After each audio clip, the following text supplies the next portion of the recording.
Welcome to the Transformational podcast, a conversation between brothers about practical ways faith is impacting our lives. If you are inspired through this episode, please leave a review and share this podcast with others. We hope you will join us on this journey as we are learning to let faith change the way we live. Well, welcome to the Transformational podcast. This is Chris, the pastor from Paradise. Pastor from Paradise, and my brother Robert, the Marine from Maryland. What's happening? Man, we're glad you're here and joining us. We've enjoyed a couple weeks where we recorded several back to back. So we're back at it. This again. We're back week to week now. And you went on a little trip. I went on a little trip, and man. We're back. The boys are back in town, guys. The boys are back in town. Yeah. Hey, Chris, today I got to do something pretty fun. I'm ready to tell. I'm ready to tell them what to say. So today we had the air show at Patuxent River, and 18,000 cars, 50,000 people came to this thing. And we had the normal show performers that do stunts and stuff like that. But we also had the French aerial team. They did their stuff. Dude, they were good. I mean, really good. It was literally like their jets were connected in the formations they were doing. That's cool. It was so rock solid. It was really amazing. And then, so how's it compared to like Blue Angels? American hardware, France hardware. American hardware has loud, growly, gritty fighter attack engines, like aircraft that are going to go put some rounds downrange. And then the French side of the house, they're flying jets that are meant for performance demonstration type stuff. I gotcha. Not necessarily meant to go into combat. So like they're like ballet and we are like mosh pit. Oh yeah. No, they're ballet and we're like wake you. Actually, they have this one thing that they do at the Blue Angels. And I remember like when they start the show every year, I'm like, all right, they got this sneaky pass where they got one jet coming from the left, and without you seeing, another jet comes from behind, really low altitude and really fast. And it's supposed to be like the jump scare, right? Yeah. So Josh is looking behind us and he sees the one coming from behind us, and I'm watching the one from the left. And the one from the left just zorching across the sky, and they hit center stage at the same point. And Chris, where we got to watch the thing today, we got to watch it at center stage. So it was super cool. Yeah. They made me jump. Both of them made me jump, actually. The one that I saw made me jump, and the one I didn't see made me jump. Somebody great. Actually jumped. She jumped so high, she like walked away soon. It got her good. But that's good. No, man, it was awesome. It was really neat. It was hot. Yeah. We did get sunburn. I don't know if you can tell. Oh, you can tell. If you're not watching, you can tell. I have sunglasses. Shiner on your ear. I got sunglasses. Cheek. Yeah, I got sunglass tan here. Yeah, you do. But no, we had I had Friday off. Was it yesterday? Met with some folks to do some mentorship stuff. We got the pool back open. Chris, pools are a lot of work. I have an above ground pool. If you're not tracking, I have an above ground pool. It's a lot of work. That's a lot more work than I like. Just be sure you say that like 7 or 8 times in front of Julie next time you see her, please. So it'll be great. Yeah, I'll make sure she knows. Hey, if you don't know this, pools require you to work. But anyway, so we're recording a little bit later tonight on a Saturday night than normal. But definitely looking forward to getting this one in. What's going on in your world? Let's get caught up. And let's pitch in. Let's see if I can hit it all fast. We recorded after my trip with Brock, right? We did. Yeah, we recorded last Sunday. Yeah, just right after Sunday. that. So yeah. Since then, we've had a great week at church, and then we went to middle school camp this past week, back to Nacogdoches. But I'll tell you, the part I love is I went down a night early, and I got to have dinner with Josh Robinson and Garth Hens. And so it was just awesome. Reunification of the boys. And so those are two of the 3 guys that I ran with throughout high school. And honestly, into college, we hung together our freshman year. And then one of them went somewhere else to transfer to another school, and the other 2 stayed there. And so We haven't been together, all four of us, since our freshman year, and we almost made that happen. But I got to see Ryan while I was there too, and it was just good, man. It was good going back to our hometown, and I stayed in the Fredonian, which is a historic hotel nice there now. in Nacogdoches, and it's worth the stay. It was.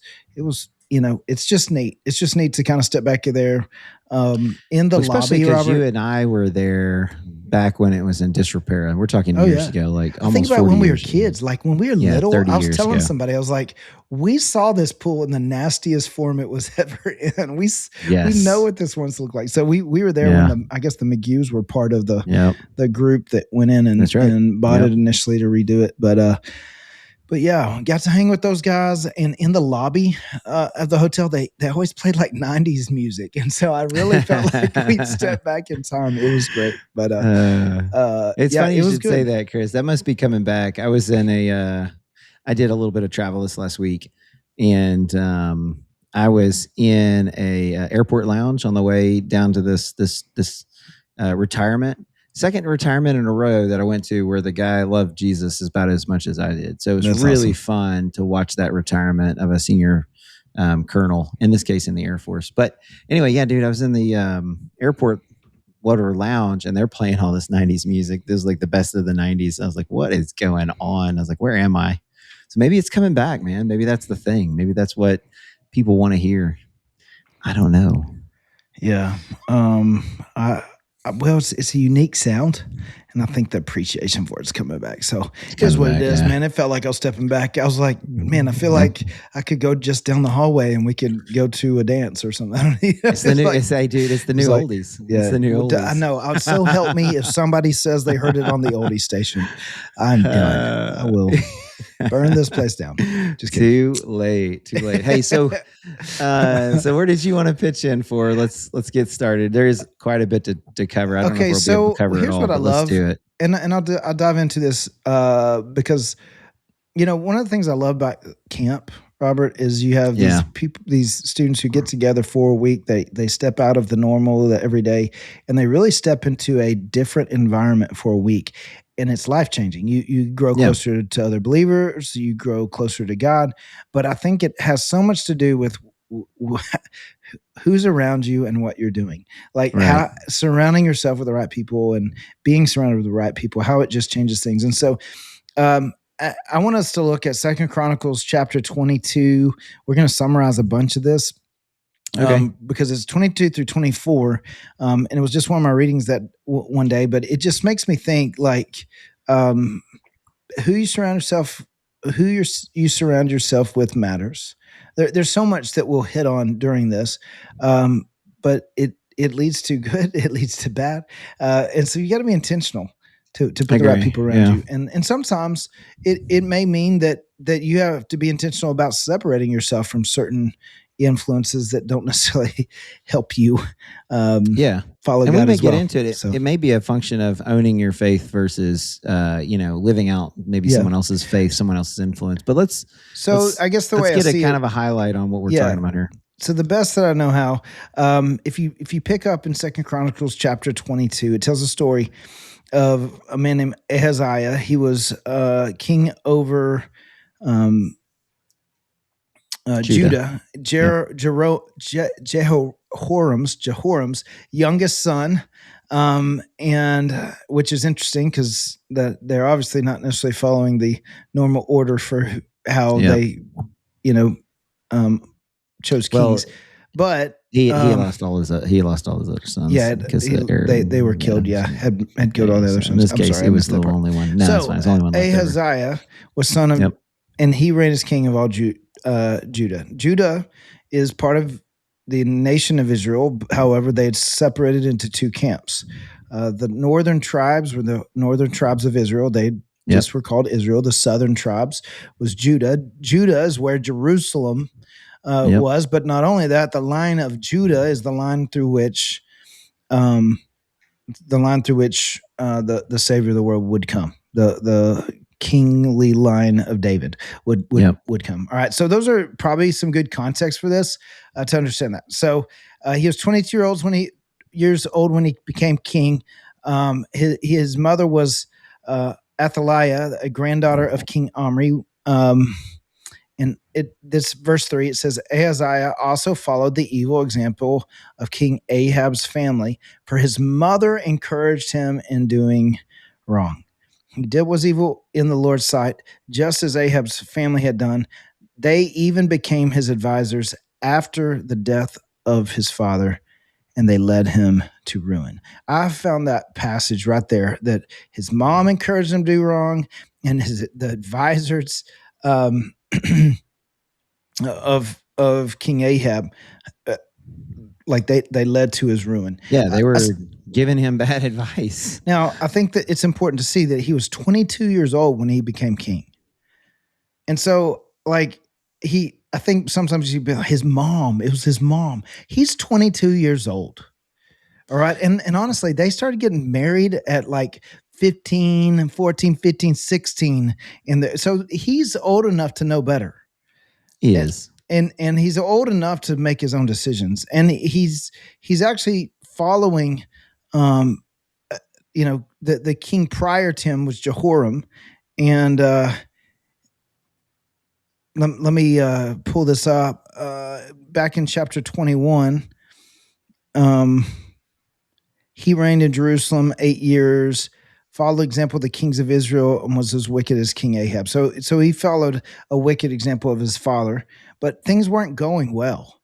At any point, there still was a godly heritage back down the line. They just weren't walking in it. At any point, somebody could have broken the cycle, and we'll see that happen eventually, but it led to his ruin. Yep. So you can keep, I think, what I think of is well, Hank, why do you drink? Right? It's a family tradition. Like there's so many things I think sometimes that we hold on to that we go, well, that's just part of being in the family. That's just the way that we are. It's like if it's not aligned with what God says is right and true and good and honorable, maybe it's something that we should change. Something we need to let go of. Yeah. Maybe we need a different family tradition. Maybe we should start a new family tradition of fully following. So I just point that out because, Robert, you and I have both seen it in our world, is that when you're surrounded with the wrong people, it often leads to ruin. It's hard not to. Yeah. It's funny you should say that. I was one of the retirements I was at. I don't know if I said this on a previous podcast because I've talked about this one thing with a couple folks, and they asked me, are there this many Christians in the military? Like, I don't remember seeing them when I was active duty. I just don't remember seeing them there. Now, he had retired at this point. And he's like, Pat's is a, Christ follower. I was at his retirement. You are. I've seen these other folks that are. And he's like, are there just a bunch now and there weren't back then? And I said, well, I mean, I don't know. I was like, I think there are as many now as there were back then. I was like, I do tend to see Christ followers who are really serving Jesus. They continue to bump my mic. They continue Who would ever do that? I know, Chris. Right? They do continue to get promoted through the ranks. Here's what's fascinating to your point.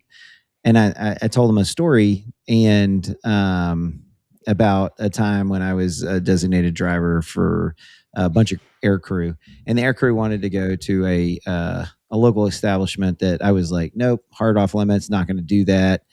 And a lot of folks started doing what I call drunk math. They started being like, well, I've only had this many in this amount of time, and I think I can drive, and da-da-da. And I'm like, no, we're not doing that either. Nobody's going to be driving. I'll drive, but I'll sit in the parking lot. So I did. I drove, sat in the parking lot. Couldn't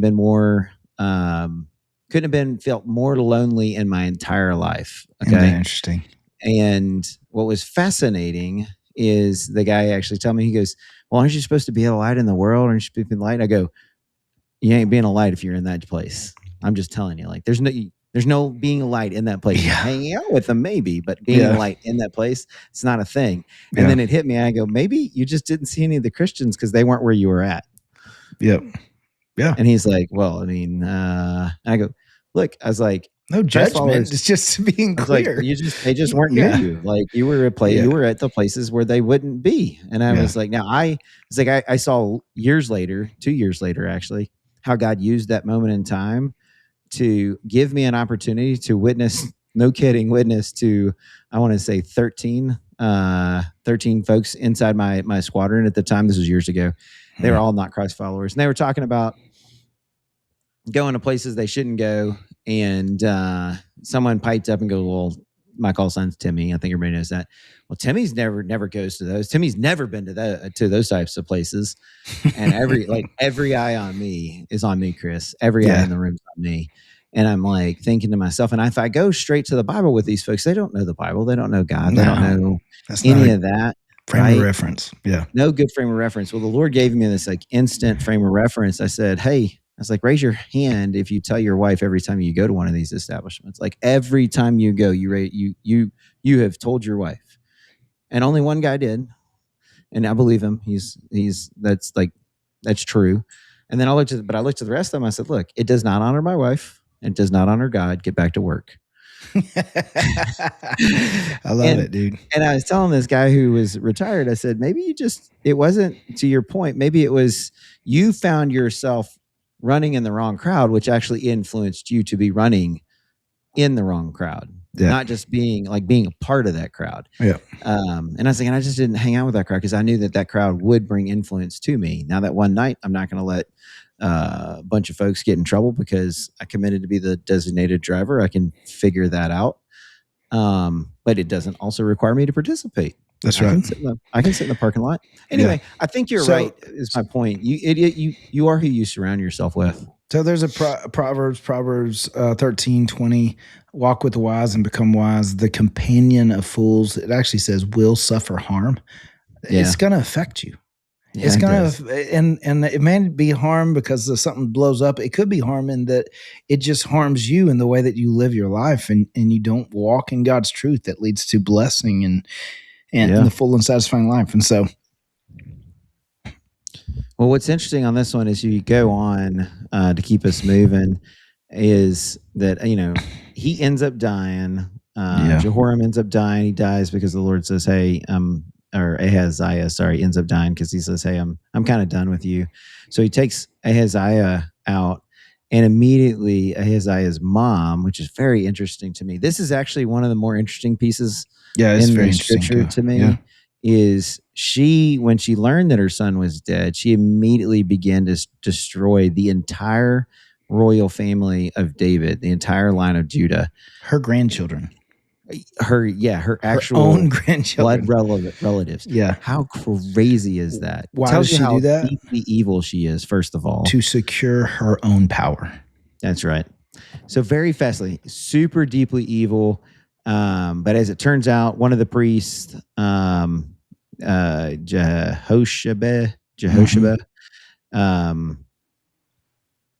wife of Jehoiada, the priest, sister of somebody. Anyway, which if you're looking for a baby name, that's for grabs. There's some baby names right there. You go. Yeah. Anyway, they hid Joash, a 6-year-old, actually maybe a baby. No, it was actually 1-year-old. Yeah, hid him for about 6 years. Yeah, infant son raised a baby in a church. Yeah, could you imagine, Chris? Could you imagine raising a baby at Grace? It's pretty wild, right? It'd be fun. But yeah.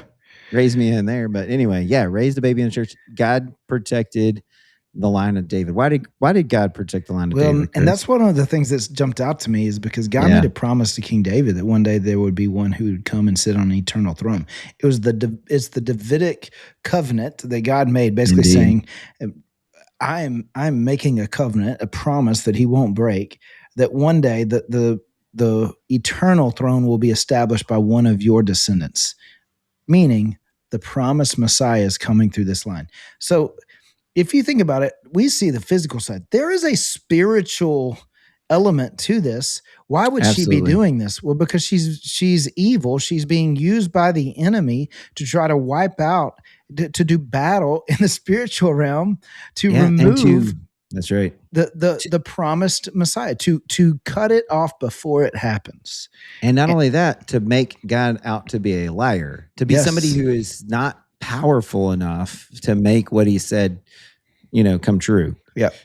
And so I find that incredibly interesting because it's probably one of the closest times the Davidic line ever has come to the Davidic family line has ever come to extinction because one infant, Joash, right, was smuggled out. It's crazy. And so in 7 years, gets raised in the temple. Yeah, the Jehoiada, the priest, basically staged a coup with military commanders, Levites, family heads from across Judah. They're all come to Jerusalem. They're sworn to secrecy and loyalty.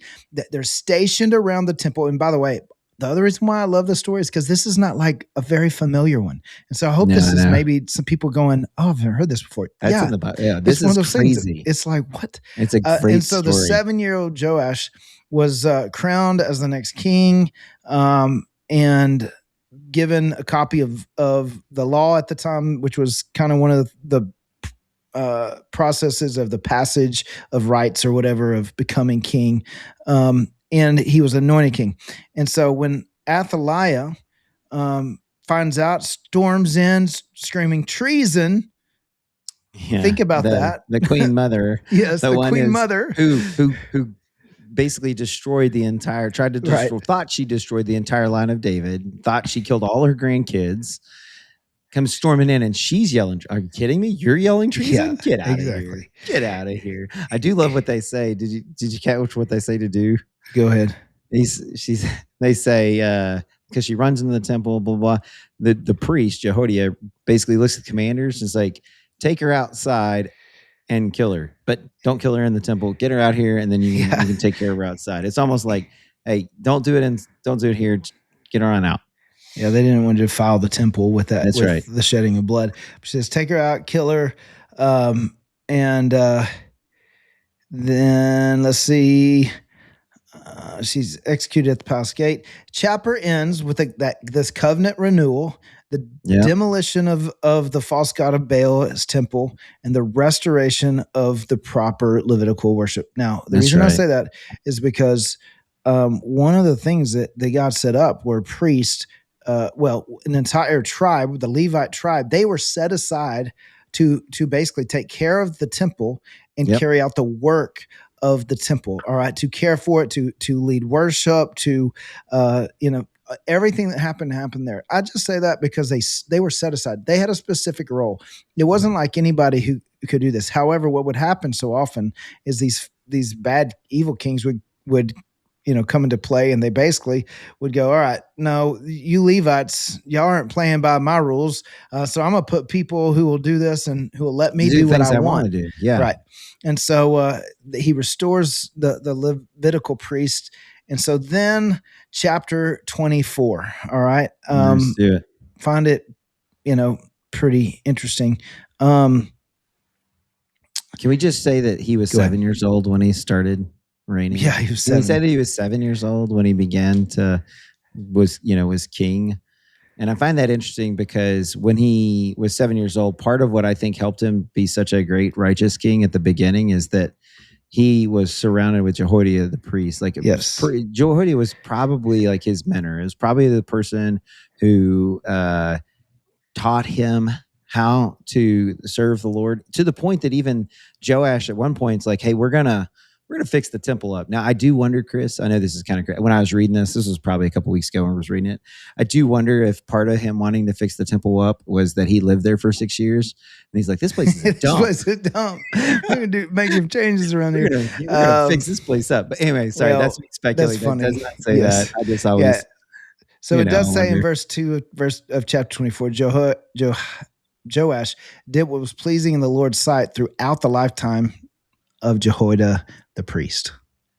That's significant because he was listening to the right voice. He was influenced well. Things go well. It says at one point he decided to repair and restore the temple of the Lord, which was a big deal. Robert jokes about it, but it was a big deal because that's my joke, but God gave very specific instructions for the way that it should look and be and whatever. And throughout the time, it would good kings, bad kings. Some of them would steal from the temple. I mean, it was some pretty wicked, evil stuff going on. And so he's repairing it, bringing it back to the glory that God determined it should be. He gave the priests instructions to require the annual offerings and to take care of it. And he set up a system for it.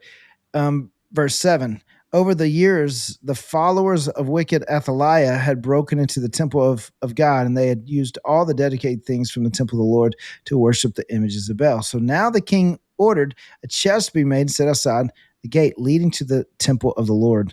And then he basically says, hey, we're going to take care of this, and we're going to bring everything back to the way it's supposed to be. It pleased people. Everybody was great.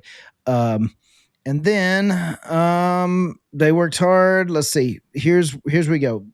Verse 15. Jehoiada lived to a very old age, finally dying at 130. He was buried among the kings of the city of David because he had done so much good in Israel for God in his temple. Verse 17. But after Jehoiada's death, real quick, that is significant. Before we do that, it is super significant that he was buried among the kings. I think you can read over that. When I read over that, I was like, oh, wait, no, like he was buried with the kings, like almost given well, not almost, he was given a kingly burial. Yeah. Like, which is pretty significant considering that's I don't know that I remember reading that another time in scripture, honestly. Yeah. And it was because he led. You know what's fascinating, Chris? People wanted to do that because when they followed the ways of the Lord, when they followed the things that are righteous and good, and we talk about this all the time, his way is right because it's true and it leads to life. And so in this case, they did that and they loved it. God, basically gave a break, so to say. He gave him some peace from the enemies and this degradation, this downfall. And the people are like, we like this. And so what did people do? They essentially, up into this point, they're like, hey, this is great. We're going to bury him here. Now, what's actually interesting to me is that while the people may be there in their hearts and their souls, it's clear that not everybody was. Yeah. It's clear that not everybody was down with basically walking in the ways of the Lord. And so we'll jump into verse 17. Go ahead. So after Jehoiada's death, the leaders of Judah came and bowed before King Joash and persuaded him to listen to their advice. Crazy. They decided to abandon the temple of the Lord, the God of their ancestors. They worship Asherah poles and idols. Instead, they went back to their old ways. Jehoiada had helped lead them in the way of the Lord. God had blessed them, and they look up, and Jehoiada leaves, and they go, hey, we just want to go back to our old ways. And they do. And it says, because of this, divine anger fell on Judah and Jerusalem. Mm-hmm. Crazy, man. Like, why would you walk back into that stuff? I don't even understand. So Lord's angry. I love this too. Yet the Lord sent prophets to bring them back to him. Right? The prophets warned them, but still the people would not listen. God sent them. Hey, I want you to listen. Hey, listen, people. God is sending you people. When you get off track, the reality is that God gives us chance after chance after chance. He gives grace upon grace upon grace. The reality is, so often we are walking into our own destruction. He's going, you don't have to. Come back. Turn around. That's right. And then he says this.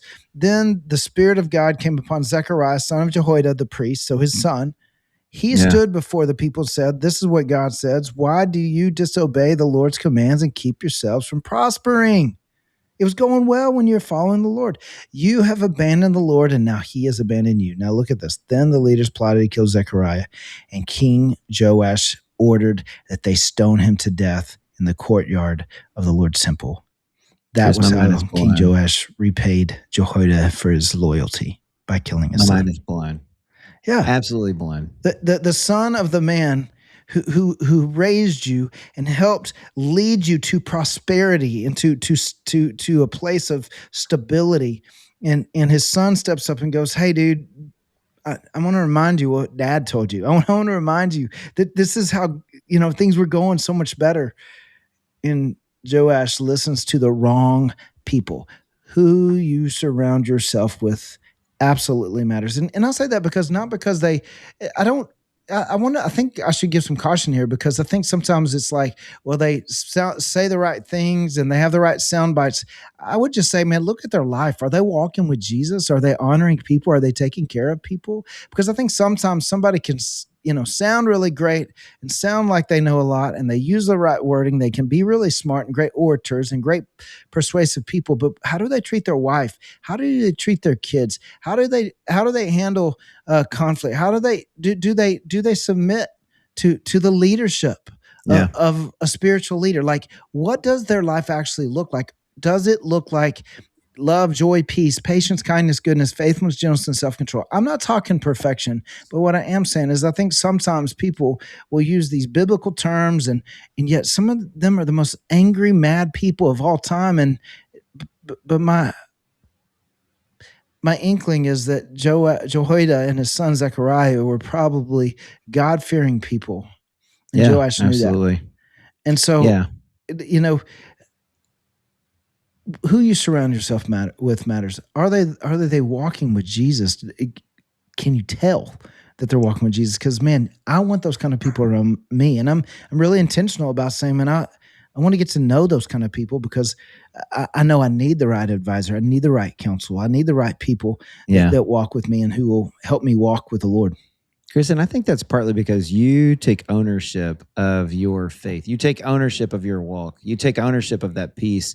So, like, you can surround yourself with the right people, but if you don't take ownership, if something happens and the events change or the winds change and you don't really know why, you've just decided, like, hey, I'm going to hang out with Chris because he's a pastor and I trust him, and that's good, but I don't need ownership of my faith.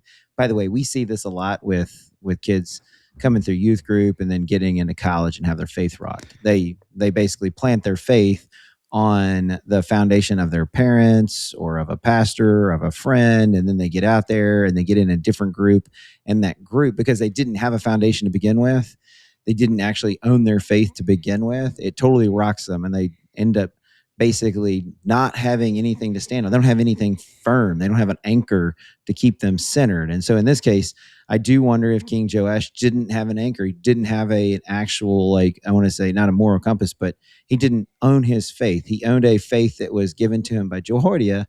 But when that guy leaves and he doesn't have somebody who basically raised him, his dad, essentially his parents' faith, then he's easily swayed. Because here's what's interesting, Chris. When you get into the next section here, God ends up essentially bringing about Jehoiada's death. Not Jehoiada's, Joash's death by the Arameans even. And so Joash is severely wounded. It's in verse 25.